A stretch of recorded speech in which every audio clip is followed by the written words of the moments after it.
No sir. किसी को कुछ पूछना होगा तो जल्दी से पूछ लें, जिससे हम आगे स्टार्ट करते हैं। आज हमको स्फेरिकल मिरर स्टार्ट करना है ना। तो कल के दिन आपने देखा था स्फेरिकल मिरर में हमने कुछ बातें देख ली थी, और प्लेन मिरर हमने देख लिया है। अब इनसे रिलेटेड कोई कुछ कुछ क्वेश्चन रह गया हो या कोई न्यूमेरिकल प्रॉब्लम पूछना है तो आप पूछ सकते हैं। अच्छा, पूछने का तरीका ये हो सकता है कि मुझको व्हाट्सएप कर दीजिए अपना क्वेश्चन, और मैं उसको सॉल्व कर दूं। तो ये तरीका हो सकता है। ठीक है, चलो बेटा। चलो तो स्टार्ट करते हैं आज की क्लास। तो मैं अभी स्क्रीन शेयर कर रहा हूँ आपको।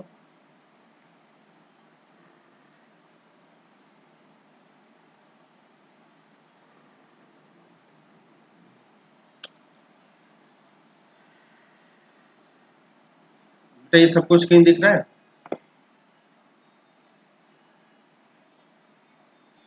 Yes sir.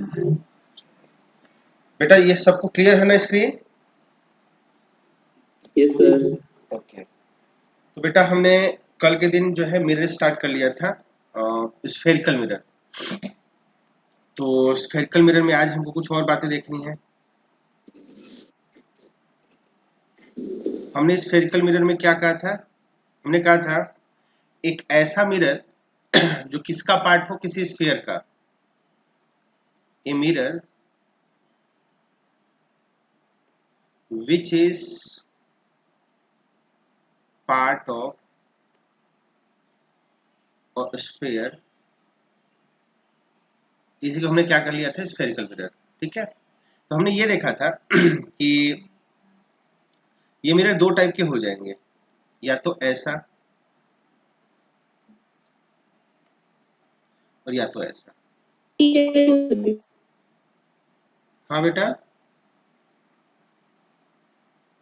बेटा ये दिख नहीं रहा किसी को कुछ प्रॉब्लम?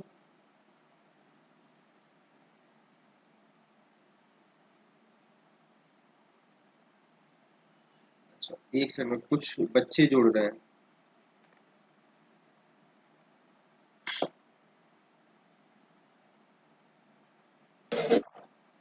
बेटा किसी ने मुझको चैट किया है कि सर ऑडियो नहीं आ पा रहा है।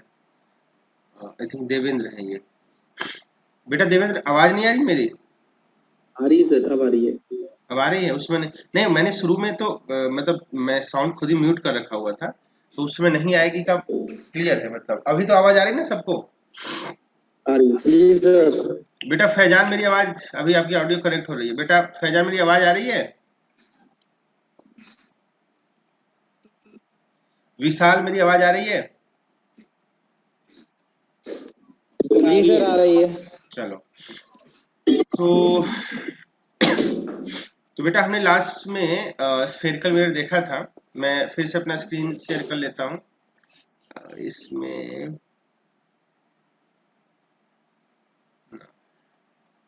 बेटा एक समय टाइम पे सब आ जाए तो ज्यादा अच्छा रहेगा।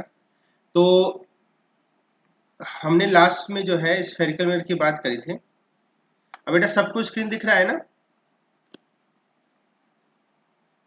Yes sir. चलो, यस सर, दिख रहा है। तो मैंने दिखाया था बेटा, देखो जब भी हम स्फेरिकल मिरर देखते हैं तो स्फेरिकल मिरर का क्या मतलब होता है कि किसी भी वो स्फीयर का पार्ट होता है। किसी भी स्फीयर का पार्ट अगर हम लेके मिरर बनाए तो उसको हम कहते हैं स्फेरिकल मिरर। अब स्फेरिकल मिरर में मैंने आप लोगों को ये दिखा दिया कि अ, आपको मैंने स्फेरिकल मिरर में ये दिखा दिया कि किसी अगर स्फीयर का अगर हम पार्ट लें तो उसके हम किस वाले साइड को जो है पेंट कर रहे हैं और किस साइड को रिफ्लेक्टिंग छोड़ रहे हैं, इससे हम उस मिरर का नाम देते हैं। जैसे मान लो ये एक स्फीयर का पार्ट है, ये एक स्फीयर का पार्ट है। इस स्फीयर के पार्ट में अगर हम पेंटेड साइड देखें तो ये वाला जो साइड दिख रहा है, ये है पेंटेड साइड। पेंटेड साइड या पॉलिश्ड साइड, जो भी आप इसको कहें। और दूसरा ये वाला है रिफ्लेक्टिंग साइड। रिफ्लेक्टिंग साइड यानी वो साइड जिस साइड से रिफ्लेक्शन होगा। अगर आप रिफ्लेक्टिंग साइड को देखें तो आपको यहां से इस तरफ से गहरा दिख रहा होगा। गहरा को इंग्लिश में केव बोलते हैं, और उसी के नाम पे इस मिरर का नाम पड़ जाता है। हाँ बेटा।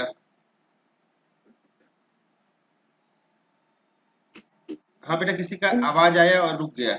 कुछ पूछना है?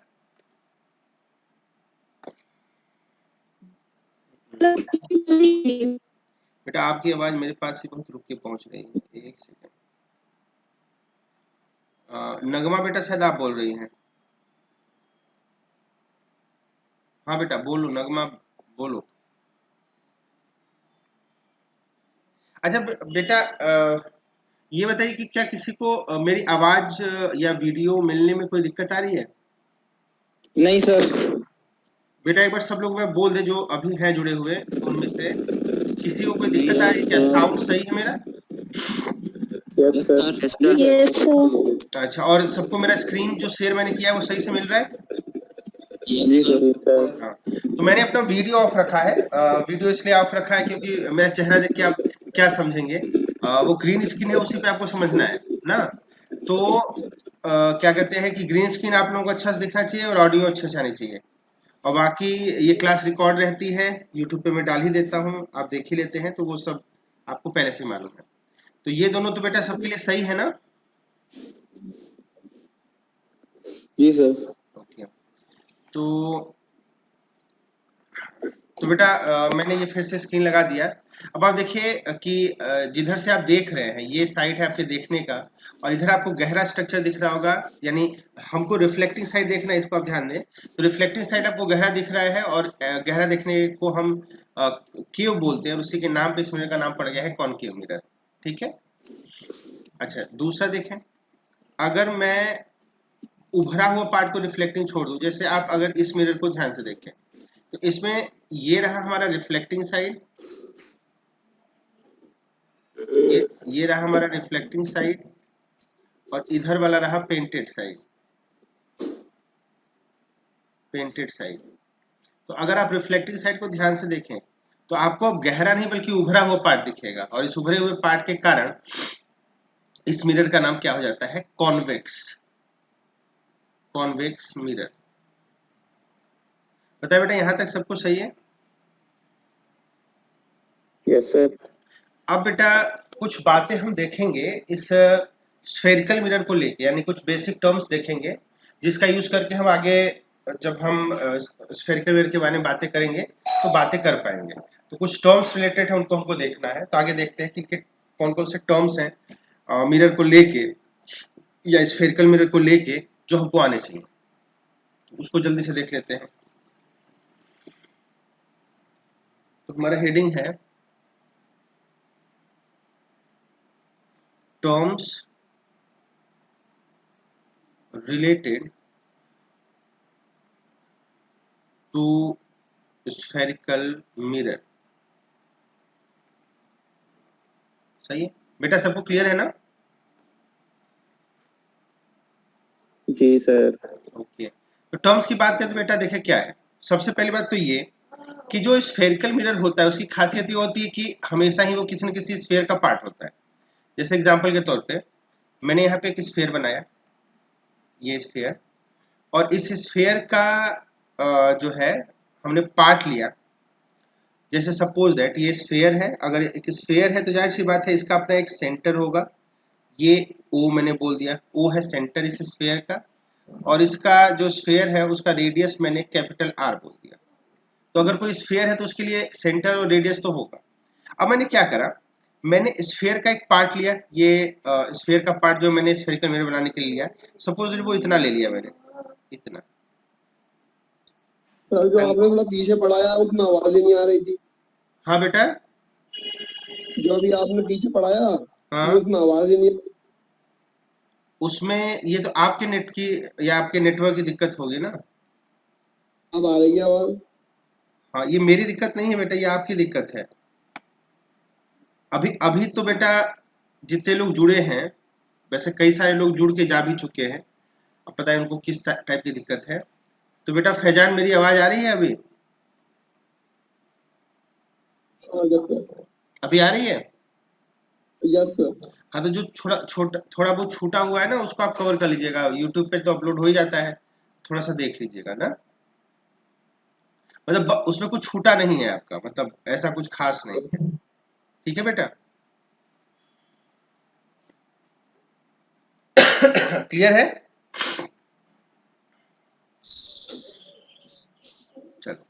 तो बेटा अभी ग्रीन स्क्रीन सबको दिख रहा है? अपना स्पीकर वगैरह ऑन ऑफ कर लीजिएगा। अभी सबको ग्रीन स्क्रीन दिख रहा है? Yes, sir. जी सर। अब देखो बेटा, हमने बात क्या करी कि ये आपके सामने स्फेयर दिख रहा है और यहीं से हम कट करके अपने स्फेरिकल मिरर को बनाने वाले हैं। तो देखो पहले मैंने क्या करा, ये पार्ट जो है स्फेरिकल मिरर का ले लिया, ये इतना, इसी को हमको कट करके निकालना है। अच्छा, कट करके जब निकालेंगे तो होगा क्या, जब बेटा हम इसको कट करेंगे, कल देखा था मैंने ऐसे कट करा था, ऐसे पूरा इसका सरफेस कट करके मैंने निकाला था। अब अगर इस सरफेस को मैं कट करके बाहर निकालूंगा तो हमको कैसा दिखने वाला है? अभी अगर आपको रेक्टेंगल यानी आयत दिख रहा है तो आयत दिखेगा। आप चाहे तो इसको सर्कुलर भी कट कर सकते हैं, आप चाहे तो इसको ट्रायंगुलर भी कट कर सकते हैं, ये आपके ऊपर डिपेंड करता है कि आप कैसे कट करना चाहते हैं। अच्छा बेटा, अगर कट करके आप सामने रख के इसको देखें कटे हुए पार्ट को, तो आपको ऐसा दिखेगा। या तो रेक्टेंगल काटा होगा तो ऐसे रेक्टेंगल दिखेगा ना, या तो स्क्वायर काटा होगा तो आपको ऐसे स्क्वायर कटा हुआ दिखेगा ना, या आपने सर्कुलर काटा है तो आपको सरफेस ऐसे सर्कुलर दिखेगा। ये तीनों पार्ट जो आपको दिख रहे हैं, ये तो बेटा ये जुड़ने में आप लोगों को बहुत समस्या आती है, और इस समस्या के लिए वो मैसेज आते रहते हैं, सर ऐड कर लीजिए, नेटवर्क प्रॉब्लम थी। एक सेकंड।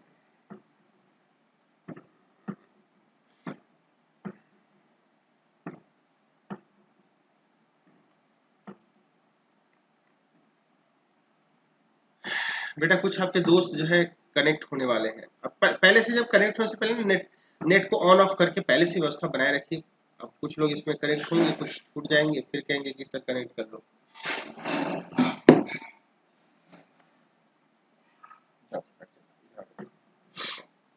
बताओ बेटा, क्या सबको सही से आवाज आ रही है ना? बताओ बेटा, सबको क्या सही से आवाज आ रही है? Yes, sir. भाई आप लोग थोड़ा सही टाइम Yes, पे sir. अपना थोड़ा नेट वेट सही करके कनेक्ट हो जाया करिए, जिससे कि हम जो है क्लास को टाइम से, और जो क्लास में पढ़ना है कम से कम उतना तो खत्म ही कर पाए। ठीक है? तो Yes, sir.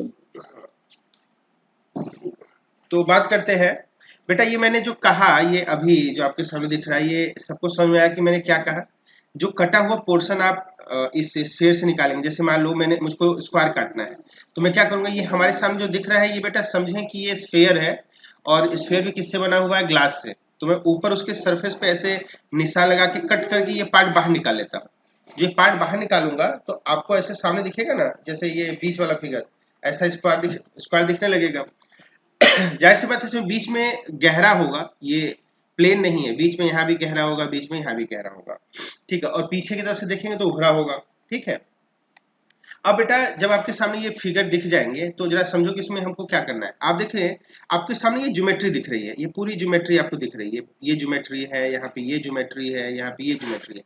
और अगर ज्योमेट्री है तो उसका सेंटर बड़े आराम से बता पाएंगे। जैसे देखें, इसका जो आपके सामने रेक्टेंगल दिख रहा है, इसका सेंटर ये है, ये जो स्क्वायर है इसका सेंटर ये है, और जो सर्किल दिख रहा है उसका सेंटर, जाहिर सी बात है उसका सेंटर होगा। ये जो बेटा सेंटर पॉइंट आपको दिखते हैं, ये सेंटर पॉइंट, चाहे ये सेंटर पॉइंट, और चाहे ये सेंटर पॉइंट, इन्हीं सेंटर पॉइंट्स को ही हम कहते हैं पोल। क्या कहते हैं बेटा? पोल। इसका एक नाम होता है वर्टेक्स। पोल या वर्टेक्स, वैसे इसका जो सही नाम है वो है पोल। तो पोल क्या होता है? ये किसी भी कटिंग पार्ट जो आप अपने शेड से काट के निकालते हैं, उसका होता है geometrical centre. Geometrical geometrical centre, इसी को हम क्या कहते हैं बेटा? पोल। बेटा ये पोल सबको समझ में आ गया?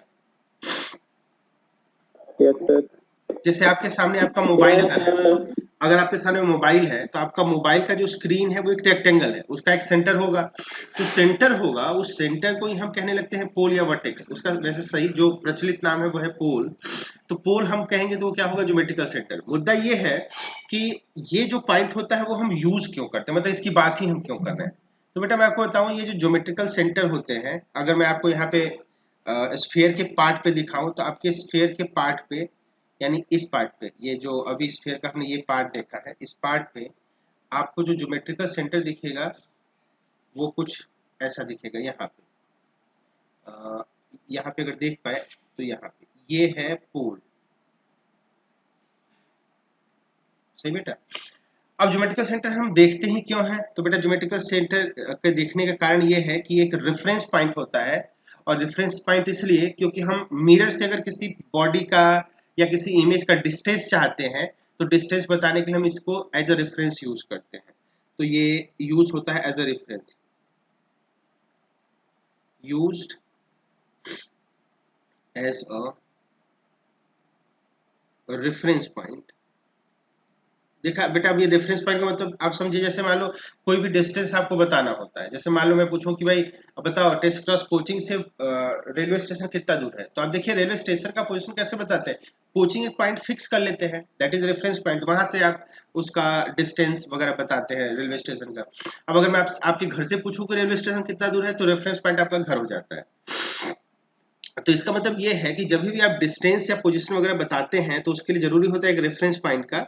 तो आप मिरर के ऊपर एक ऐसा ज्योमेट्रिकल सेंटर ले रहे हैं जिस ज्योमेट्रिकल सेंटर का यूज करके आप क्या बताने वाले हैं, किसी भी दूसरे बॉडी का या इमेज का पोजीशन या डिस्टेंस। उसके लिए एक पॉइंट की जरूरत होती है, और उस पॉइंट के लिए जगह पे ही हम क्या यूज कर रहे हैं, पोल या वर्टेक्स। वो कैसा काम करेगा, एक वर्टेक्स की तरह, सॉरी एक रेफरेंस पॉइंट की तरह। बताओ बेटा, इस सबको पोल समझ में आ गया? जी सर। क्लियर है बेटा सबको? जल्दी से बता दीजिए। एक ही आवाज आई, सबको क्लियर है क्या? Yes sir. जी सर, यस सर, क्लियर है सर। हाँ, चलो। तो एक तो बहुत सारे दोस्त एक साथ एडमिट नहीं हो रहे हैं।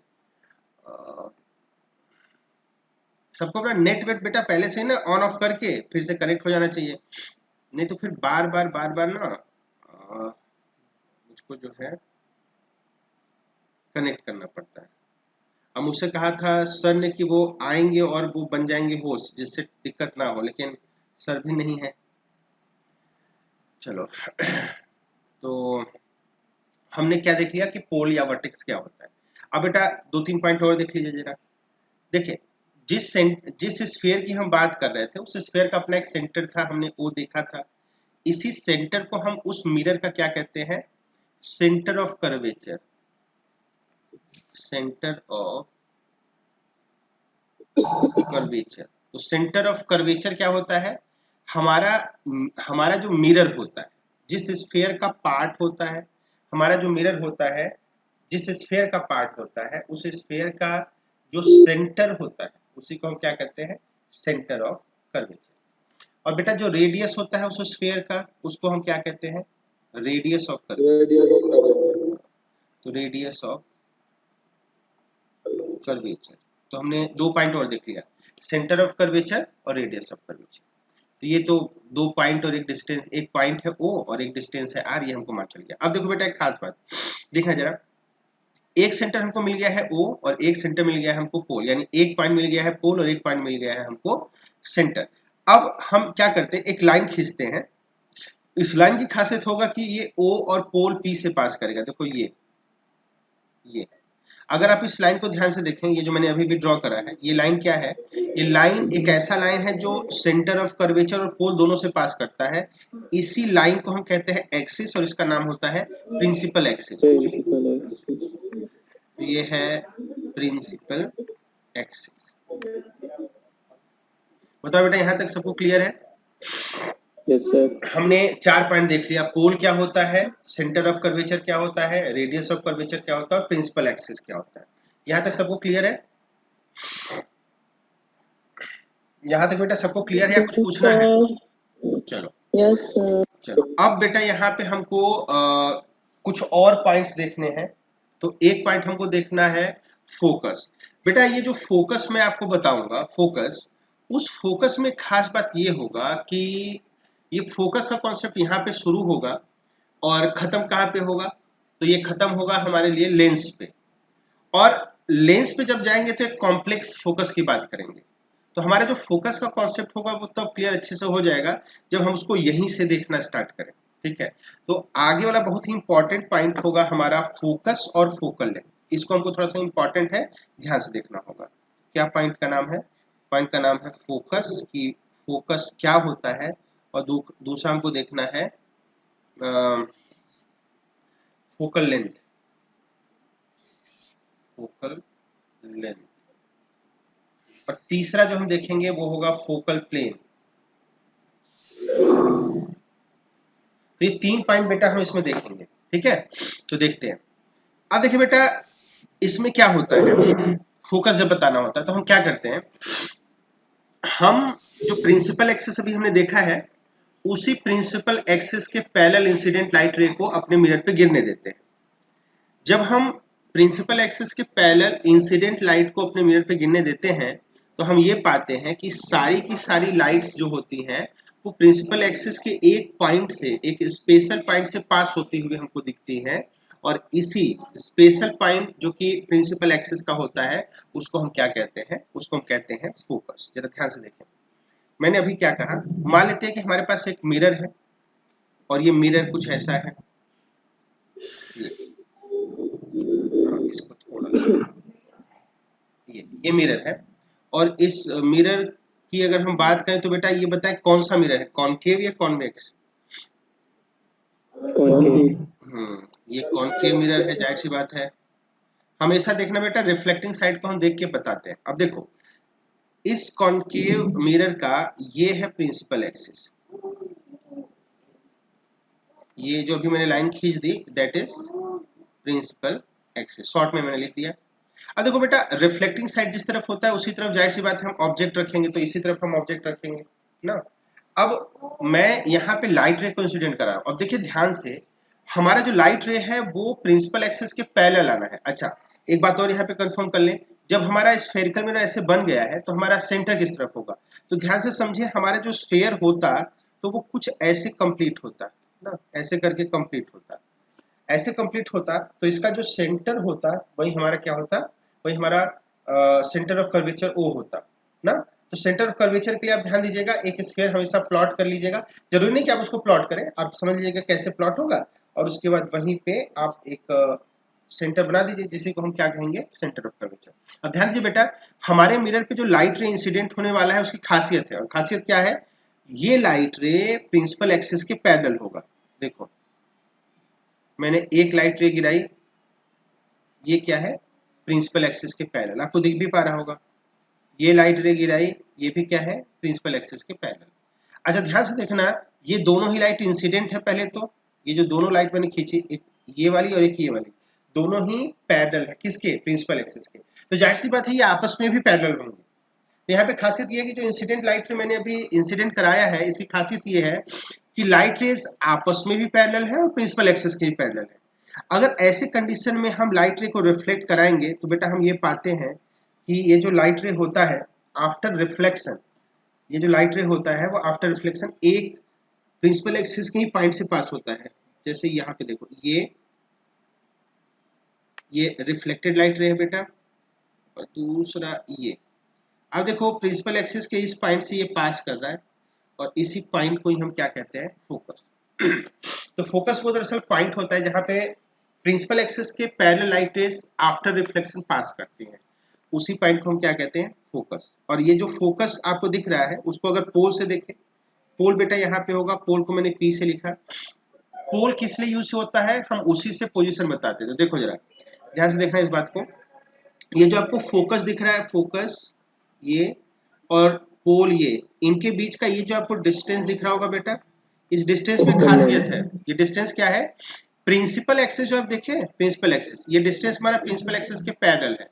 तो प्रिंसिपल एक्सिस के पैरेलल फोकस और पोल के बीच का जो डिस्टेंस होता है उसी को हम क्या कहते हैं, फोकल लेंथ। तो आपको जो एफ लिखा हुआ दिख रहा है बेटा वो है फोकल लेंथ, और जो आपको एफ लिखा हुआ दिख रहा था, एफ ये वाला, ये इसको हम क्या कहते हैं, इसको हम कहते हैं फोकस। बताओ बेटा क्लियर हो गया? Yes sir. हाँ बेटा किसी कुछ पूछना है? Yes sir. क्या पूछो? सर ये कह रही थी कि जो पैरेलल होके जितनी भी रेस जाती हैं वो मेनली फोकस से ही जाती है ना। देखो बेटा यहाँ पे मैं ये वर्ड बार बार यूज कर रहा हूँ, मैंने कहा कि जो लाइट रेज हैं, देखो जरा इंसिडेंट लाइट रे, इंसिडेंट लाइट रे के साथ खासियत है, ये एक तो ये इंसिडेंट लाइट रे है, एक ये इंसिडेंट लाइट रे है, ऐसे इंसिडेंट हो रहा है। तो इनकी खासियत ये है कि ये जो लाइट रेज है इंसिडेंट वाली, ये आपस में भी पैरेलल है और प्रिंसिपल एक्सिस के भी पैरेलल है। देखो प्रिंसिपल एक्सिस ये है, तो प्रिंसिपल एक्सिस से क्या आपको नहीं लगता कि लाइट रे जो इंसिडेंट हो रही है वो पैरेलल है? दिख रहा है बेटा? Yes sir. अगर ऐसा कंडीशन हो कि लाइट रेज आपस में भी पैरेलल हो और प्रिंसिपल एक्सिस के पैरेलल भी हो, तो ये 100% फोकस से जाएंगे ना। अभी मैं आपको एक फोकल पेन का कॉन्सेप्ट बताऊंगा, तो Yes, उसमें sir. आपको इसका और कंडीशन क्लियर होगा। तो कंफर्म है कि अगर लाइट रेज पैरेलल है, अगर लाइट रेज पैरेलल है और उसके साथ साथ प्रिंसिपल एक्सिस के भी पैरेलल है, तो ये हमेशा ही फोकस से ही जाती है। फोकस से ऊपर अच्छा, जाएंगे। फोकस क्या होता है? एक्चुअली फोकस से जाने का मतलब ये है कि फोकस दरअसल एक पॉइंट होता है प्रिंसिपल एक्सिस पे। या पॉइंट देखें ना, ये वाला पॉइंट, ये प्रिंसिपल एक्सिस पे एक पॉइंट है जहां से लाइट रेज पास कर रही है, जहां से लाइट रेज पास कर रही है उसी को फोकस कह दे रहे हैं। ठीक है बेटा? क्लियर है बेटा? हाँ, अब देखिए बेटा एक खास बात, देखिए जिस तरफ से, जहां से लाइट रेस आती हैं वहीं पे ऑब्जेक्ट रखा होता है। तो देखो लाइट रेस पैरेलल आ रही हैं, तो इनको हम कहां पे मिला सकते हैं बेटा? आपको मालूम है जब पैरेलल लाइंस को मिलाते हैं तो इनफिनाइट पे जाके मिलता है। तो सोचो ये जो इंसिडेंट लाइट रे है, इनको अगर मिलाना हो तो ये कहां पे मिलेंगे? इनफिनाइट पे। इसका मतलब ऑब्जेक्ट इस केस में कहां रखा है? इनफिनाइट पे। तो बेटा इस बात को ध्यान से देखिएगा कि जब भी हम फोकस की बात करते हैं तो फोकस के केस में जो ऑब्जेक्ट होता है वो कहां पे रखा जाता है? इनफिनाइट पे। बेटा किसी का माइक ऑन है, उसको ऑफ कर लीजिए।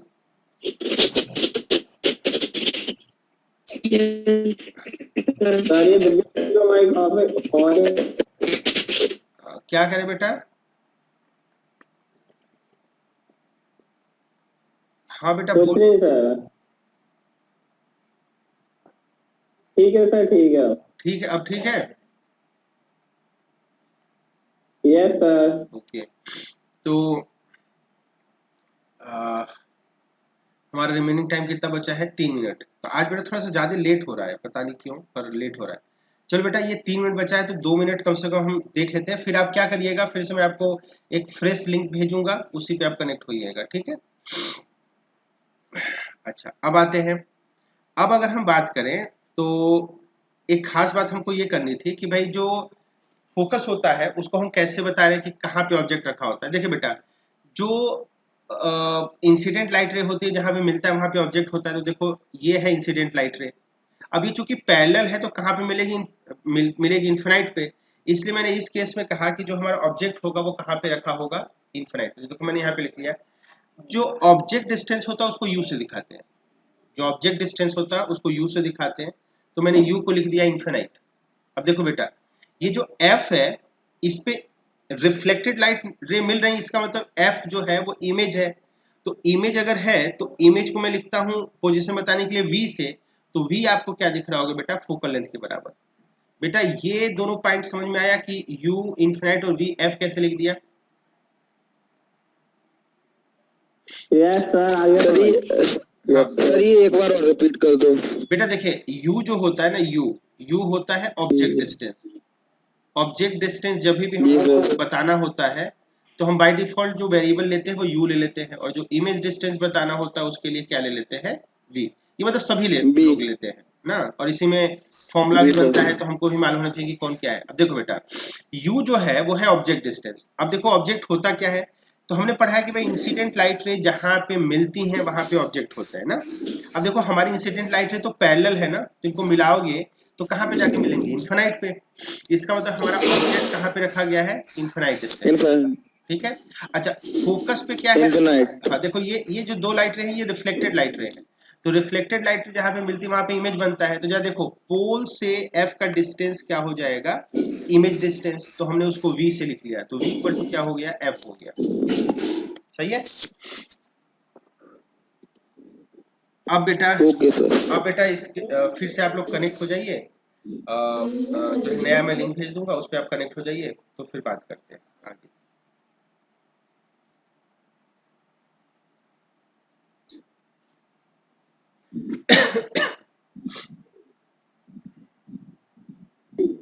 ये तो आई है।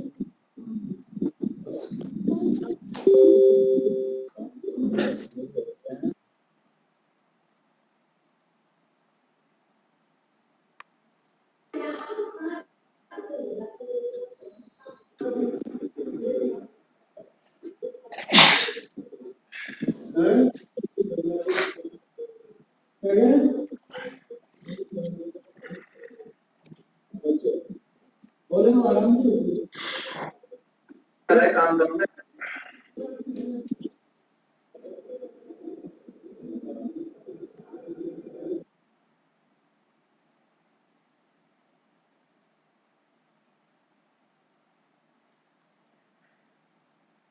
हाँ बेटा, तो कुछ लोग जुड़ गए हैं, अभी कुछ लोग लेट हो रहे हैं। चलो, तो बेटा मेरी आवाज अब आ रही है आप लोगों तक? हाँ सर आ रही। अच्छा, जल्दी से बेटा यस देखो। सर हाँ चलो जल्दी से। आ रही है सर। ओके ओके, जल्दी से देख लेते हैं। जी सर।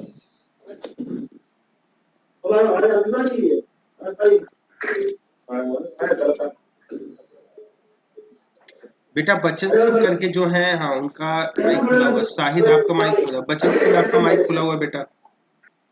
चलो मैंने ही बंद कर दिया। और चलो, तो बेटा स्टार्ट करते हैं आगे। तो मैंने आपको बता दिया था भाई कि फोकस क्या होता है और फोकल लेंथ क्या होता है, ये मैंने बता दिया था। अब बात करते हैं कि अच्छा, ये सबको बेटा यू और वी की बातें समझ में आ गई? Yes sir. Yes sir. ये याद रखिएगा, यस सर। आगे जब हम लेंस पढ़ेंगे तो इसका बहुत ही यूज होगा। अब बेटा मुझसे किसी ने पूछा था, उसमें मैंने नाम नहीं देखा क्योंकि जब मैं फुल स्क्रीन मोड में होता हूँ तो नाम नहीं दिखता इसके ऊपर। तो एक और कंडीशन है, जरा वो समझें। इसमें तब क्या होगा, तब क्या होगा जब लाइट रेज आपस में तो पैरेलल हो लेकिन प्रिंसिपल एक्सिस के पैरेलल ना हो, तब क्या होगा। जैसे देखो बेटा, ये यहाँ पे एक लाइट रे है, ऐसे कलर चेंज कर देता हूँ। ये लाइट रे है, ये ऐसे गया और एक लाइट रे ऐसे गया। थोड़ा सा ऊपर से लेके चला जाता हूँ, ऐसे गया बेटा। यहाँ पे ऐसे देख लेता हूँ कि कुछ ओ यहाँ पे है, यानी सेंटर ऑफ कर्वेचर, पोल यहाँ पे है और बाकी प्रिंसिपल एक्सिस तो आपको दिख ही रहा है बेटा। यहाँ पे इंसिडेंट लाइट रेज ये है, इंसिडेंट रे ये है और आपस में कैसे हैं, पैरेलल भी है। बताओ बेटा ये सही है? पर बताओ बेटा कि क्या आपको लग रहा है कि ये प्रिंसिपल एक्सिस के पैरेलल हैं? No sir. नहीं सर, नहीं है। और अगर प्रिंसिपल एक्सिस के पैरेलल नहीं होता तो बेटा जरा देखो ये लाइट रेज कहाँ मिलती हैं। तो बेटा लाइट रेज जहां मिलती हैं उसको हम कहते हैं फोकल प्लेन। अब ये फोकल प्लेन क्या होता है वो जरा देखें बेटा। हमने देखा था कि फोकस कहीं यहाँ होता है, ये होता है फोकस, और इसी फोकस से पास होने वाला एक प्लेन, ये देखो प्लेन। ये प्लेन जो आपको दिख रहा है, पहले तो ये प्लेन है, साथ साथ ये फोकस से पास कर रहा है, इसलिए इसको हम क्या कहते हैं, focal plane. Focal plane. Focal plane बेटा हमेशा ही प्रिंसिपल एक्सिस से ये जो एंगल है वो कितना बनाता है, 90 डिग्री। ठीक है, तो जब लाइट रेज आपस में पैरेलल हो पर प्रिंसिपल एक्सिस के पैरेलल ना हो तो ये लाइट रेज मिलती तो हैं लेकिन कहां पे मिलती हैं, फोकल प्लेन पे आके मिलती हैं। ये कहां पे मिली है बेटा, फोकल प्लेन पे। यहाँ पे इमेज बनेगा लेकिन वो इमेज कहां पे होगा बेटा, फोकल प्लेन में। तो अगर लाइट रेज आपस में पैरेलल हो, अगर आपस में पैरेलल हो तो कहां पे मिलती हैं, फोकल प्लेन पे। और अगर आपस में पैरेलल होने के साथ साथ प्रिंसिपल एक्सिस के पैरेलल हो तो कहां पे मिलती हैं, फोकस पे। बेटा किसी स्टूडेंट ने मुझसे पूछा था तो उसको इस बात की इस बात का इंफॉर्मेशन मिल पाया कि कैसे लाइट रेज पैरेलल होने पे या कभी प्रिंसिपल एक्सिस के पैरेलल होने पे कहां मिल पाती हैं। क्लियर है? Yes sir. ओके, आगे बढ़ते बेटा। ये तो हमने कॉनकेव मिरर के लिए देखा है। अब कॉन्वेक्स मिरर के लिए बात करें तो थोड़ी सी बातें अलग सी महसूस होती हैं। देखिए क्या उसमें महसूस होता है। देखिए अभी मैंने जो मिरर बनाए थे वो कैसे थे, कॉनकेव। अभी मैं बना लेता हूँ कॉन्वेक्स। रिफ्लेक्टिंग साइड उभरा हुआ है इसलिए कैसा मिरर हुआ, कॉन्वेक्स। ये जो लाइन मैं अभी खींच रहा हूं ये हुआ प्रिंसिपल एक्सिस, इसको शॉर्ट में PA लिख दिया है। अच्छा, अगर स्फीयर की बात करें तो स्फीयर कुछ ऐसा होता है, यानी ऑप्टिकल सेंटर कुछ यहाँ पे होगा, ठीक है, और प्रिंसिपल एक्सिस आपको दिख रहा है, पोल यहाँ पे होगा। अब ध्यान से देखें, लाइट रे हमको किस तरफ से इंसिडेंट कराना पड़ेगा, जाहिर सी बात है रिफ्लेक्टिंग साइड से। देखो मैंने रिफ्लेक्टिंग साइड से ऐसे इंसिडेंट करा दिया, ऐसे, ये और ये दो लाइट रे मैंने इंसिडेंट कराया। अब बेटा रिफ्लेक्शन के बाद देखिए रिफ्लेक्शन होगा तो वो कहीं ना कहीं इसी वाले मीडियम में रहेंगे, इस वाले मीडियम, जिस तरह मैंने ये लाइन खींची है, इस तरफ, इसी तरफ रहेंगे रिफ्लेक्टेड लाइट रे। तो इस तरफ रहेंगे तो कैसे हम यहाँ फोकस बनते हुए देखते हैं वो जरा समझें। तो उसके लिए क्या करना है बेटा कि रिफ्लेक्टेड लाइट जिस पॉइंट से पास होते हुए हमको दिखेंगे, जैसे ये पॉइंट अगर F हो तो यहाँ से वो पास होते हुए दिखेंगे। देखो कैसे, यहाँ से तो डॉट मैंने बना दिया और इसके बाद लाइट रे को ऐसे करके निकाल दिया। देखो अगर लाइट रे नंबर 1 को देखो तो रिफ्लेक्ट होके ऐसे जा रही है ना, लेकिन अगर इसको हम पीछे बढ़ाए तो ये फोकस से पास होती हुई लग रही है। सिमिलर कंडीशन में अगर मैं लाइट रे नंबर 2 को देखूं तो आफ्टर रिफ्लेक्शन ये ऐसे जा रही है, लेकिन ये कहाँ से पास होती हुई दिख रही है, F से। तो ऐसे केस में ये जो F तुम लोगों को बेटा दिख रहा होगा, इसी को हम क्या कहते हैं, फोकस। तो देखो दोनों के लिए डेफिनेशन बदल जाता है, तरीका एक ही है। अगर हम कॉन्केव मिरर के लिए बात करें तो अगर पैरेलल लाइट रे जो कि प्रिंसिपल एक्सिस के भी पैरेलल हो, वो जिस पॉइंट से आफ्टर रिफ्लेक्शन पास होती हैं एक्चुअल में, वहां उस पॉइंट को हम कहते हैं फोकस। लेकिन अगर कहानी हम कॉन्वेक्स मिरर के लिए बोले तो हम कहेंगे कि पैरेलल लाइट रेज जो कि प्रिंसिपल एक्सिस के भी पैरेलल होती हैं, वो आफ्टर रिफ्लेक्शन जिस पॉइंट से पास होती हुई लगती हैं प्रिंसिपल एक्सिस के, उस पॉइंट को हम क्या कहते हैं, फोकस। जिस पॉइंट से प्रिंसिपल एक्सिस के पास होती हुई लगती हैं उसको हम क्या कहते हैं, फोकस। बेटा डिफरेंस समझ में आया आप लोगों को? बेटा यस सर। सबको क्लियर है? अब देखो बेटा यहाँ पे फिर से वही बात, फोकस एक बार हम देख लिया, फोकस और पोल इनके बीच का ये जो डिस्टेंस होता है उसको हमने क्या कहा था, फोकल डिस्टेंस, वो वही रहेगा। अब ध्यान दीजिएगा, जो ये डिस्टेंस वगैरह हम बता रहे हैं उसके लिए रेफरेंस पॉइंट हम P ले रहे हैं, आप ये ध्यान से देख पाए होंगे। P ही वो पॉइंट है जिससे हम सारे डिस्टेंस लेते हैं, ठीक है। अच्छा अगर हम ये कॉन्वेक्स मिरर लें और जो लाइट रेज हो आपस में तो पैरेलल हो, पर प्रिंसिपल एक्सिस के पैरेलल ना, उस केस में क्या होगा, जैसे देखो बेटा ये लाइट रे और ये लाइट रे, ये इंसिडेंट हुआ। अब ये कहां से पास करेगा, तो वही बात, ये होता तो होता फोकस, ये होगा फोकल प्लेन हमेशा प्रिंसिपल एक्सिस से कितना एंगल में आता है, 90 डिग्री। तो आफ्टर रिफ्लेक्शन ये कहां से जाती हुई लगेंगे, हमारे फोकल प्लेन से जाती हुई लगेंगी। देखो ऐसे, ये रिफ्लेक्शन के बाद ऐसे जाएगी, इसको डॉट करके यहाँ बढ़ाएंगे, ये रिफ्लेक्शन के बाद ऐसे जाएगी, इसको डॉट करके ऐसे बढ़ाएंगे और यहाँ पे जाके मिल जाएगी, यहाँ पे इमेज हो जाएगा। इसको हम प्लेन को क्या कहेंगे, फोकल प्लेन। बेटा वो स्टूडेंट फिर से समझ गए कि हमें लाइट रे जो कहा था ये इंसिडेंट है और आपस में पैरेलल आपको दिख रहा होगा, लेकिन प्रिंसिपल एक्सिस के पैरेलल नहीं। प्रिंसिपल एक्सिस तो ये है ना, ये प्रिंसिपल एक्सिस, ये जिसको मैं अभी दूसरे कलर से कर दूं जिससे आपको दिखने लगे, ये है प्रिंसिपल एक्सिस और इसके पैरेलल नहीं है। तो ये हुआ बेटा फोकल प्लेन।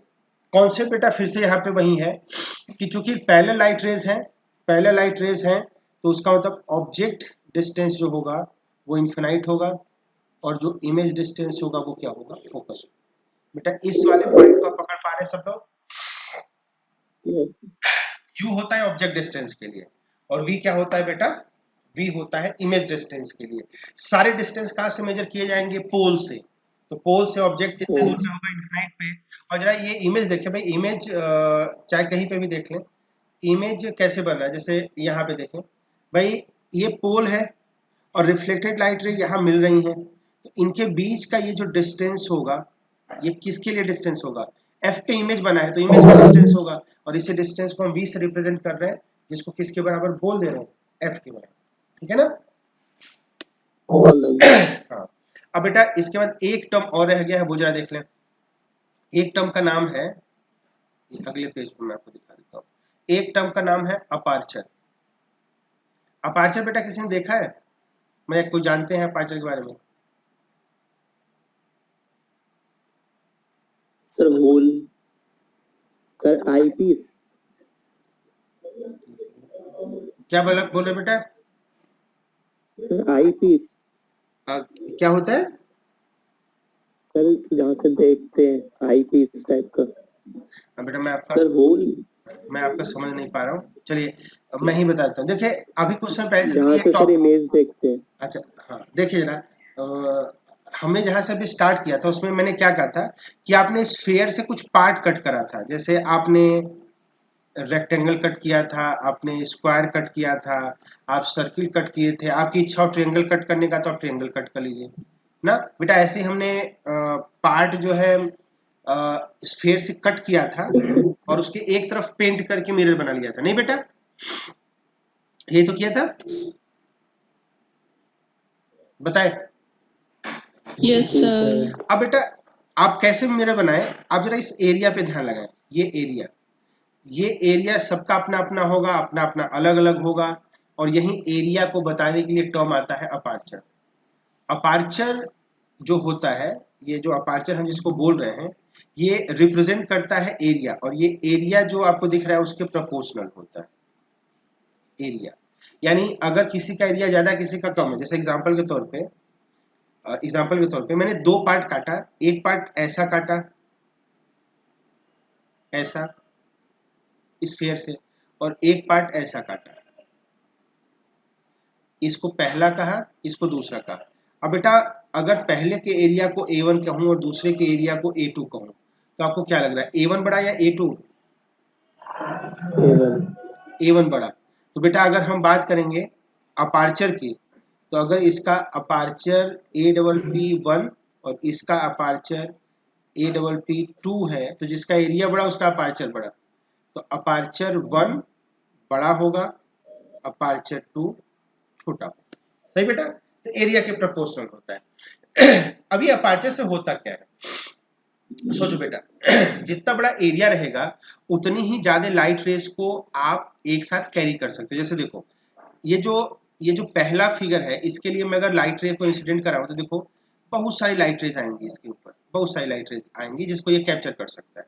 या यहाँ पे अपने जो हमने A1 A2 लिया उस पे देखें, फिगर 1 पे देखो, इस पे लाइट रेज अगर हम देखें तो ज्यादा आएंगी, जबकि A2 पे देखें तो A2 का अपर्चर कम होने के कारण ये कम लाइट रे को अपने ऊपर गिरने दे सकता है। क्योंकि भाई A1 का एरिया ज्यादा है, तो जब लाइट रे गिरेगा तो A1 एरिया ज्यादा होने के कारण उस पर ज्यादा गिरेगा, और A2 एरिया जो है वो चूंकि कम है, तो वही लाइट रेज उस पर जब गिरेगा तो कम गिरेगा। तो कहेंगे इससे क्या फर्क पड़ेगा? बेटा देखो, जितनी ज्यादा लाइट रेज गिरती हैं उतना ही ज्यादा रिफ्लेक्ट होंगी, और जितना ही ज्यादा लाइट रेज रिफ्लेक्ट होंगी उतना ही एक साफ सुथरा और ब्राइट इमेज बनेगा। तो जब रिफ्लेक्शन के बाद ज्यादा से ज्यादा लाइट रे अगर इंसिडेंट हुई, तो रिफ्लेक्शन के बाद ज्यादा से ज्यादा लाइट रे एक पॉइंट पे मिलेंगे, तो वहां पे इमेज की क्वालिटी अच्छी होती है, वहां पे इमेज का ब्राइटनेस अच्छा होता है। लेकिन जहां पे कम लाइट रे गिरती है, सोचो वहां पे रिफ्लेक्शन के बाद क्या होगा, कम लाइट रे जाके आपका रिफ्लेक्शन मिलेंगे, तो जो इमेज की क्वालिटी होगी वो कम रिफ्लेक्टेड लाइट के कारण आपको दिखेगी, और उसकी क्वालिटी खराब होगी। तो बेटा अपार्चर का सिंपल सा मतलब ये होता है कि अगर अपार्चर ज्यादा है तो इमेज क्वालिटी जो होगा वो अच्छा होगा। तो इसमें एक ऐसा रिलेशन होगा कि अगर हम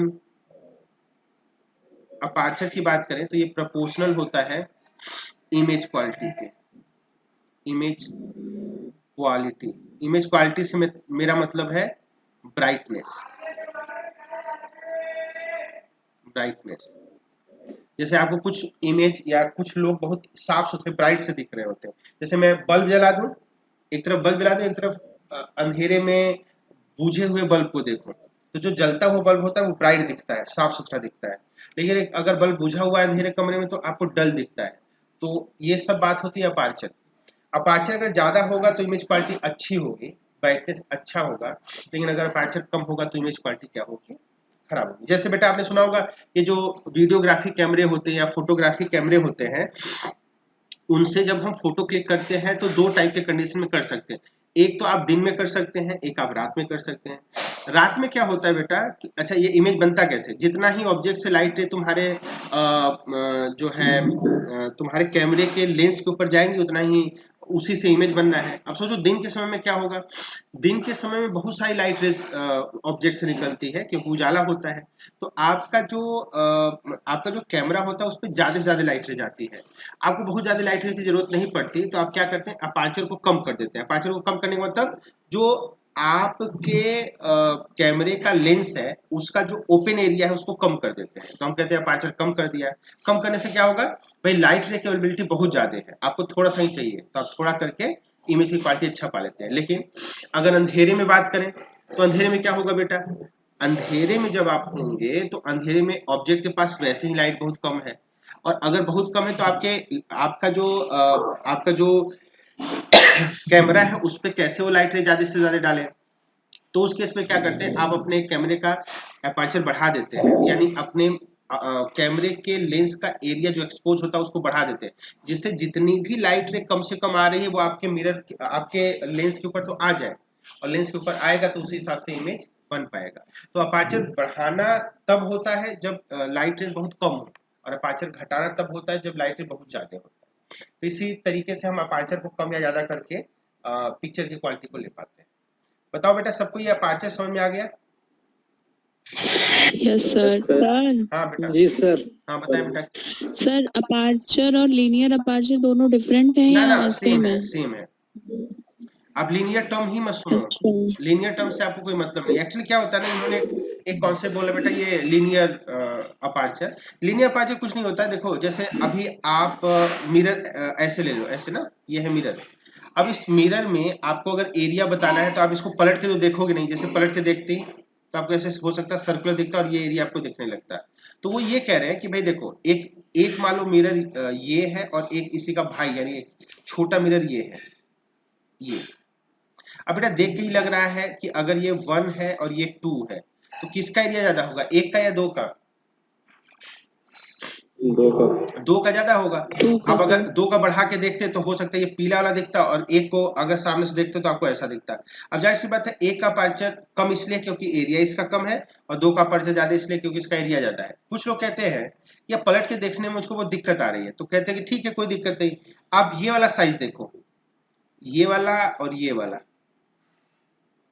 अगर आप पहले का साइज देखोगे D1 और दूसरे का साइज अगर ये देखोगे D2, तो आप ये लीनियर साइज देख रहे हो। अब इसमें देखो D1 और D2 में D2 ज्यादा है, तो इसका मतलब यही हुआ कि अगर पहले का एरिया A1 और दूसरे का एरिया A2 हुआ तो A1 से A2 ज्यादा होगा, यानी अपर्चर जो पहले का होगा वो कम होगा और अपर्चर जो दूसरे का होगा वो ज्यादा होगा। सही बेटा? तो ये लीनियर डायमेंशन देखने के कारण इसी को कई लोग लीनियर अपर्चर बोल देते हैं। ये जो अपर्चर आप देख रहे हैं ये बेसिकली अपर्चर ही है, इसी को लोग लीनियर डायमेंशन D1 या D2 से बताने के कारण कई बार बोल लेते हैं लीनियर अपर्चर। Okay sir. सही बेटा? तो इसमें कोई डिफरेंस नहीं, आप तो खुल के अपर्चर बोलो, आप लीनियर से लीनियर के चक्कर में ना पड़ो। वैसे भी ये आपसे अपर्चर के टर्म में बस बोल दिया जाएगा बात, मतलब आपसे कोई ऐसे न्यूमेरिकल प्रॉब्लम सॉल्व नहीं कराया जाएगा। बताए बेटा, यहाँ तक सबको क्लियर है? सर हाँ सर जो अपार्चर का टर्म है वो हमारे आईज के लेंस के लिए भी हाँ होता होगा हमारे ना आईज के कि लेंस में जैसे आपने देखा होगा कि जब आप उजाले से एकाएक अंधेरे में पहुंचती हैं तो आपकी आंखों पे बहुत प्रेशर पड़ता है। कभी देखा आपने? आपको यस प्रेशर सर। तब ज्यादा पड़ता हो दिखेगा जब अंधेरे से उजाले में एकाएक जाए। जैसे आपने देखा होगा पिक्चर हॉल में, मॉल वगैरह में जहाँ पे अच्छे वो होते हैं, अच्छा एटमॉस्फेयर होता है, उसमें आपने देखा होगा जैसे ही अंधेरे से उजाला होना होता है तो जो लाइट्स होती हैं वो नीचे धीरे से जल्दी जल्दी तेज होती हैं। आपने देखा है बेटा? यस नहीं सर। देखा है सर, कभी ना गए सर। ना कभी नहीं गए हैं तो आप बस सुन लीजिए, सुन के ही आप उसका टेस्ट ले लीजिए। जी सर। लेकिन अगर आप देसी जी टाइप की सर। पिक्चर हॉल में जाएंगे तो वो जानते क्या करते हैं, जैसे पिक्चर या इंटरवल हुआ तो उससे पहले तो भैया अंधेरा होता था और उसके बाद तुरंत लाइट वो तेज जला यस देते हैं। सर। तो आप देखेंगे कि आपकी आंखों पे लाइट इतना तेज जलता है कि आपकी आंखें दर्द करने लगती है। तो ये अपर्चर का खेल है। देखो जब अंधेरा था, हाँ, हाँ, हाँ, हाँ, हाँ,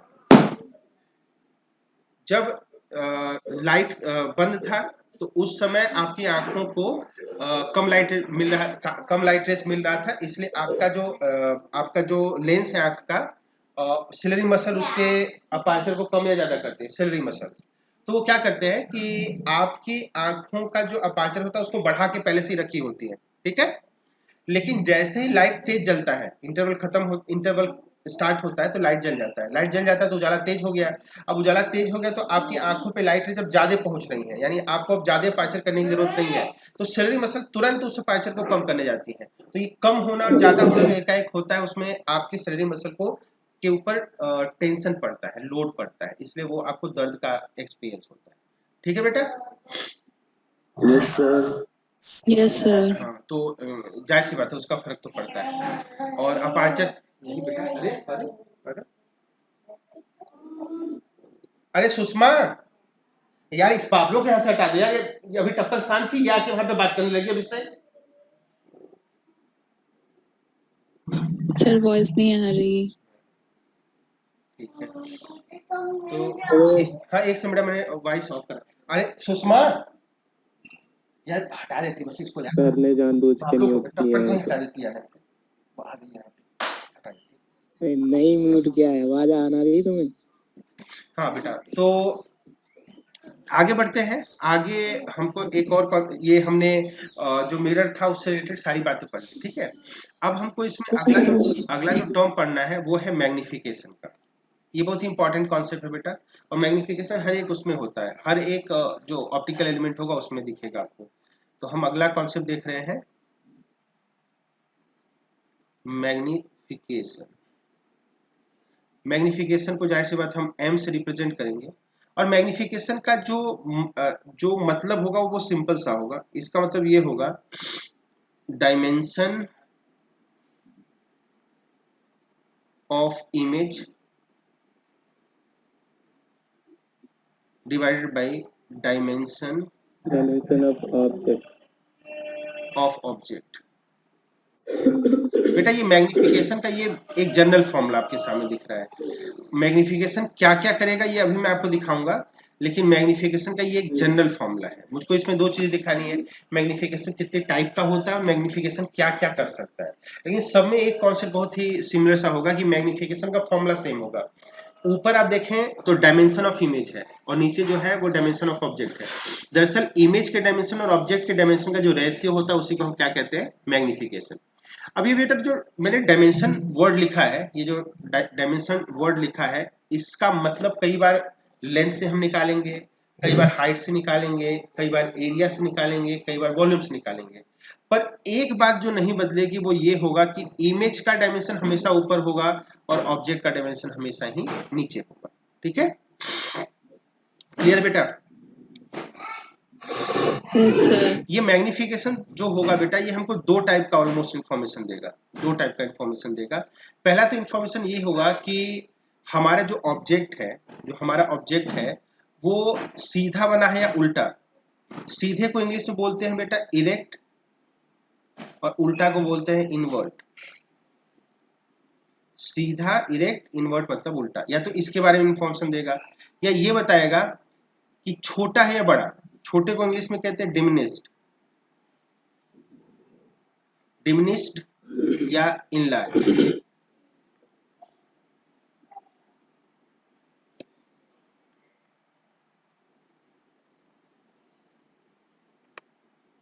तो डिमिनिश मतलब होता है छोटा, इसका मतलब होता है बड़ा। तो इरेक्ट मतलब सीधा, इनवर्ट मतलब होता है उल्टा, डिमिनिश मतलब होता है छोटा, और इनलार्ज मतलब होता है बड़ा। बेटा याद होगा आपने कुछ समय पहले ये सुना था कि रे ऑप्टिक्स में हम किसके बारे में पढ़ते हैं, याद है बेटा? रे ऑप्टिक्स में हम इमेज को बनाने और उसके सारे इंफॉर्मेशन के बारे में पढ़ते हैं। तो इमेज का इंफॉर्मेशन क्या होता है? तो बेटा इमेज के ऊपर हम दरअसल तीन पेयर ऑफ इंफॉर्मेशन देते हैं। पहला इंफॉर्मेशन ये होता है, चार बल्कि कह सकते हैं, कि भाई हमारे मिरर से कितना दूर बना, पहला इंफॉर्मेशन। दूसरा तीन पेयर में होता है, क्या क्या होता है कि भाई वो छोटा बना या बड़ा बना। और और क्या होता है, और होता है कि छोटा बड़ा बड़ा बड़ा बना, डिमिनिश बना या इनलार्ज बना, और तीसरा होता है रियल बना या वर्चुअल बना। तो रियल वर्चुअल एक इंफॉर्मेशन, छोटा बड़ा यानी डिमिनिश और इनलार्ज दूसरा इंफॉर्मेशन, और तीसरा सीधा या उल्टा डायरेक्ट या इनवर्ट तीसरा इंफॉर्मेशन। अच्छा, सर क्या स्क्रीन था ऑन कि पिन कितनी होगी। दूरी पे बना। तो बेटा सर स्क्रीन नहीं आ रही है। हाँ बेटा, स्क्रीन ऑन नहीं आ रही नहीं मैं है सर। स्क्रीन दिखा भी नहीं रहा था, ये मैं ही कर रहा हूँ भाई। Okay sir. हाँ, ये आपके कई सारे दोस्त हैं ना, वो क्या कहते हैं कि भावना में जाते हैं, ऐड होने आए आते थे। रहते हैं। तो जब आते रहते हैं तो फिर उनको कनेक्ट भी करवाना होता है, तो इसलिए ये सब तामझाम। सही बेटा। जी सर। Okay sir. तो कितने टाइम फोन आ रहा है? तो अब बेटा हम बात करें, अब हम अगर बात करें तो हमको पढ़ना है किसके बारे में, मैग्निफिकेशन के बारे में। और मैग्निफिकेशन ही हमको बहुत सारी इंफॉर्मेशन देगा, ज्यादातर इंफॉर्मेशन मैग्निफिकेशन ही देता है। अब हम बात करेंगे आगे कि भाई कितने टाइप के मैग्निफिकेशन होते हैं। तो लिखते हैं टाइप्स ऑफ मैग्निफिकेशन।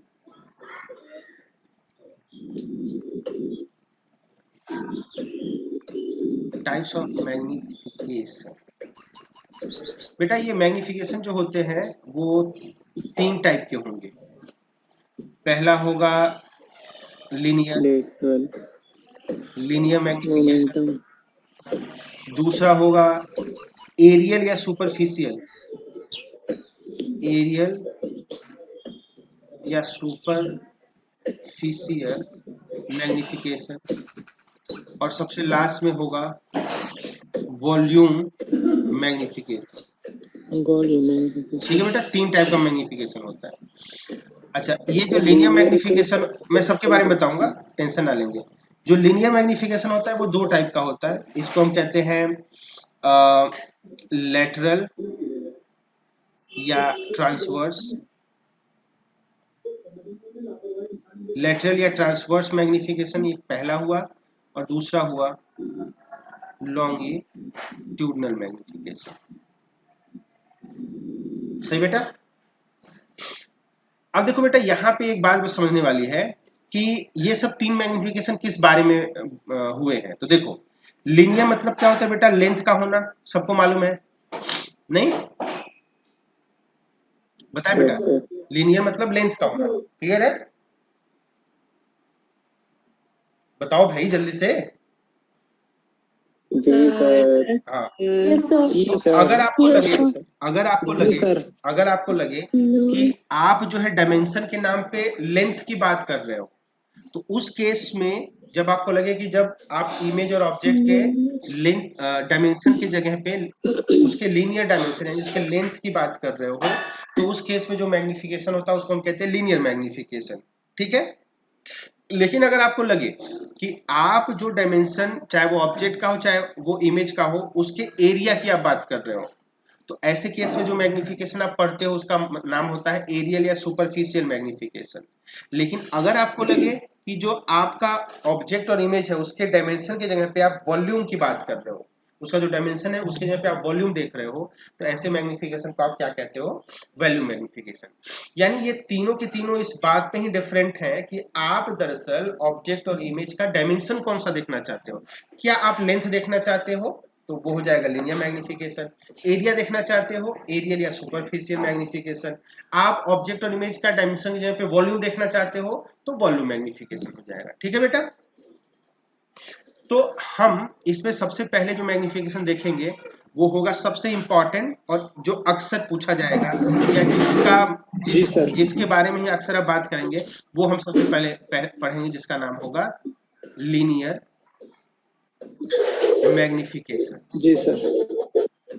तो बेटा लीनियर मैग्निफिकेशन हमने 2 तरीके का देखा। इसमें हम देखते क्या है, इसमें हम डायमेंशन जो होता है, डायमेंशन उसके नाम पे या तो हम लेंथ देखते हैं या तो हम हाइट, भी तो एक लेंथ होता है बेटा, तो या तो हम लेंथ देखते हैं डायमेंशन के नाम पे या तो हम हाइट देखते हैं। तो लेंथ और हाइट दोनों ही चूंकि लेंथ है, इसलिए हम इस केस में जो मैग्निफिकेशन की बात करते हैं उसको हम कहते हैं लीनियर मैग्निफिकेशन। अब बेटा आपने देखा था मैग्निफिकेशन में जब मैंने ये 2 टर्म लिखा, एक का नाम है लेटरल या ट्रांसवर्स और एक का नाम है लॉन्गिट्यूडनल। तो बेटा इसका मतलब क्या होता है वो अगर हमको मालूम है तो हम इन दोनों मैग्निफिकेशन को बड़े आराम से समझ जाएंगे। तो उसके लिए देखिए क्या करना होता है। देखिए मान लो कि तुम्हारे पास कोई बेटा पहले से एक लाइन है, ये लाइन, इस लाइन को मैं रेफरेंस लाइन या रेफरेंस एक्सिस बोल देता हूं। रेफरेंस एक्सिस, रेफरेंस एक्सिस मतलब इसी लाइन या एक्सिस से हम दूसरे लेंथ वगैरह को कंपेयर करेंगे। तो देखो बेटा, अगर आपने दो पॉइंट ए और बी लिया, एक पॉइंट ए और एक पॉइंट बी, और इनके बीच का डिस्टेंस या लेंथ निकाला, मान लो इनके बीच का लेंथ है एल, तो बेटा ये जो लेंथ है, इस लेंथ को जो कि ए और बी के बीच का लेंथ है, क्या आपको नहीं लगता रेफरेंस एक्सिस के अलोंग निकालना पड़ा है? देख रहा है बेटा ना आपको? इसी अलोंग के बात को कहने के लिए हम वर्ड यूज करते हैं लॉन्गिट्यूडनल। तो हम कहेंगे जो एल डायमेंशन आपने लिया है वो चूंकि ये रेफरेंस एक्सिस के अलोंग लिया है, इसलिए इस एल डायमेंशन को हम कहते हैं लॉन्गिट्यूडनल डायमेंशन या लॉन्गिट्यूडनल लेंथ। लॉन्गिट्यूडनल लेंथ, तो ये अभी भी लेंथ है, लेकिन जब आप लॉन्गिट्यूडनल बोल देते हैं तो एक बात कंफर्म कर देते हैं कि ये जो आपने लेंथ मेजर करा है, ये जो लेंथ आपने मेजर करा है, ये रेफरेंस एक्सिस के अलोंग है। तो अगर ऐसा कोई लेंथ मेजर करते हैं तो आप इसको लॉन्गिट्यूडनल से बोल देते हैं। जबकि इसके उल्टा, अगर आप दो पॉइंट अब की बार मैं ले रहा हूं, सपोज दैट एक पॉइंट ले रहा हूं सी और एक पॉइंट ले रहा हूं डी। अच्छा बेटा, अगर मैं सी और डी के बीच का लेंथ मेजर करूं तो इसको मैं बोल देता हूं एच। इसके केस में बेटा आप लेंथ की वजह हाइट कहना ज्यादा सुटेबल महसूस करेंगे। और ये हाइट अगर आप देखें, यानी ये डायमेंशन अगर आप सी डी देखें तो हमारे रेफरेंस एक्सिस से कितना एंगल बना रहा है? 90 डिग्री। ऐसे केस में इसको हाइट तो कहते हैं, हाइट कह ले, लेंथ कह ले, लेकिन इस हाइट या लेंथ को हम बोलते हैं ट्रांसवर्स या लेटरल। ट्रांसवर्स या लेटरल, इसमें से कोई सा वर्ड यूज कर ले, हाइट। तो बेटा आप देखिए यहाँ पे ये h जो है वो हाइट ही है, आपने देखिए हाइट लिखा है, लेकिन ट्रांसवर्स या लेटरल जब आप बोल देते हैं तो इसका मतलब ये होता है कि जो आपका रेफरेंस एक्सिस है वो ये है।